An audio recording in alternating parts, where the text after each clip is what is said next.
February 10th, 2010. This is the aftermath of the snowstorm. We got about 2 feet of snow.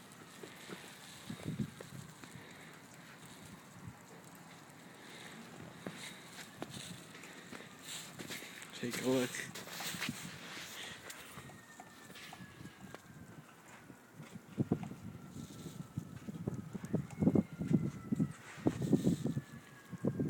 Again, this is the sailor ski community in Staten Island, New York.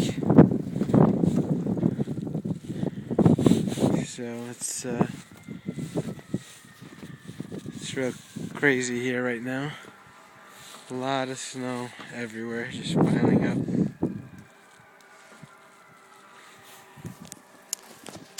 So there you have it, folks. This is one of the bigger storms this year. Seems like this year has brought a lot more snow than normal. But, we're dealing with it. It's about 11 p.m. at this point, and going to go ahead inside. And I'll see you guys.